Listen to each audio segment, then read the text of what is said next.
day, Erev Shabbos, Moshe Rabbeinu tells Klal Yisrael, I davened, I pleaded, I begged the Rabban Shalom to let me into Eretz Yisrael. But Hashem said, no. If you look at the Pasuk, where Moshe Rabbeinu is describing how Hashem said no to him, he davened 515 times, and Hashem said, die, don't do it again. Why did Hashem let him daven 515 times? If he knew that the answer was going to be no anyways. So there's a lot of different midrashim, perushim to explain. Bottom line is that the Baruch Shalom let him daven to use his koyach dibur to show that he's an Eved Hashem, to make up for the lack of dibur that got him into trouble with the rock originally, that didn't let him into Eretz Yisrael. But the crazy medrash says that Moshe Rabbeinu was begging Hashem, let me into Eretz Yisrael, even as an animal, as a bird. I won't even live in Eretz Yisrael. I'll set up my nest outside over here and I'll fly over Eretz Yisrael. The desperateness, the sheer desperateness of being in Eretz Yisrael. I once heard that Avir Yisrael Machkim was because the Rebbeinu Shalom let Moshe Rabbeinu see. He brought him up into the mountain. Maybe after the 515 tefillas, he earned that, to be able to see it. But the fact that the Re'iyas Moshe Rabbeinu made it onto this land, to every nook and cranny of Eretz Yisrael, that was Machkim the land. Okay? That doesn't stem so well with the Shita that says that Moshe Rabbeinu wanted to go in because Eretz Yisrael is Machkim Lavira. But it's a powerful thing that your sight can actually make the ear of someplace different. It's a fascinating idea. Either way, he davened 515 times. Why didn't Hashem let him in? So the pasuk says, Moshe Rabbeinu stopped davening. Rav Loch, you have so much. And I think Pshat is that I think maybe the Bach says, Rav Loch, Moshe Rabbeinu, you're too big. You're too big. You're too much. You're Ravlach. What does that mean? If Moshe Rabbeinu would have walked over the threshold, across the Yarden into Eretz Yisrael, he would have immediately knocked out the Shemamim, and he would have built the Beis HaMikdash. He wouldn't have to wait till Shloime HaMelech to David HaMelech. But if Moshe Rabbeinu would have built the Beis HaMikdash, the Rebbeinu Shalom would not have been able to destroy that building. It would have been too perfect. And we know that the Chorban bias was the worst thing that ever happened to Klal Yisrael, but in a way, it was a gift, because really we deserved to be destroyed, and Hashem took it out on Itzvah Avonim. He took it out on the sticks and stones of the Beis HaMikdash instead of on Klal Yisrael ourselves.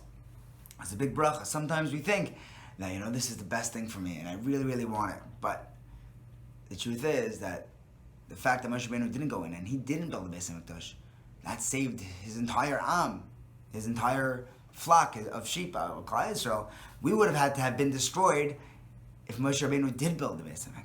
I know somebody who is desperate for a shidduch, and she was already getting older, and she was going for brachas, and she was doing every school in the world, a good Beis Yaakov girl, and she looked up everything she did this year, the shir and the parak shira, this and that, and the 40 days and the 80 days, and nothing was working. She went for a bracha to Reb David Feinstein Zecher Tzadik LeBracha, and the person asked for a bracha said, please give me a bracha for this girl to get married. And for the first number of times that he asked, Reb David just kind of ignored it, shifted away, but at one point, after really, really nudging and a confrontational asking for the bracha, Reb David said, "Who said it's a good thing? Who said she's supposed to get married right now?" But they pushed and Reb David said, "Fine," and he gave the bracha. And Kachava, the tzaddik geyser Hashem is Mekayim, and she got married soon afterwards, and it ended up being a terrible, terrible marriage. Sometimes and Baruch Hashem, she got remarried and built a beautiful Bayis Nama B'Yisrael. But sometimes we're so desperate for something because we think it's the right thing for us, but maybe the right thing for us is 2 years down the line. Maybe it's not today. Maybe the best thing for us is to not have this. We don't know. Emir Hashem, very, very soon Mashiach is going to come, and then we're going to have the clarity and the knowledge to understand what really is right and what really is good, and the floodgates of Chachma are going to open. And then we're going to be able to know, and the Yom Shekulo Tov will be able to understand that the reason behind all the whole Galus, and we'll be able to go from Choshech to Ar. Last Erev Shabbos, we're going into Shabbos right before Tisha B'Av, and I had this feeling of, we're going to go from Shabbos, a Yom Shekulo Tov, a Yom that is a Tam Gan Eden, into Tisha B'Av, and I just daven that this Yom Shekulo Tov shouldn't end and Mashiach should come. He'll figure out, he'll come on Shabbos and he'll figure out the Gemara about Mashiach can't come on Shabbos. Don't worry about it. Mashiach has to come today. It has to come today. And the tefillah was that this Yom Shekulo Tov should last forever.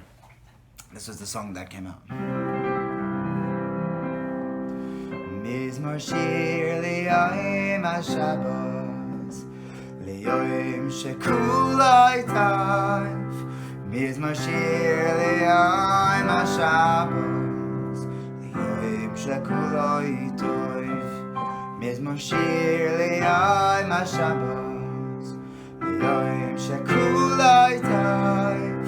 Mizmor shir li'ayim HaShabbos li'yom Shekulo Tov.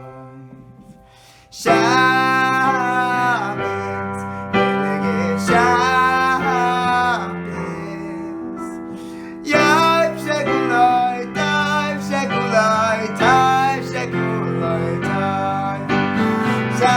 Shabbos, Elegant Shabbos,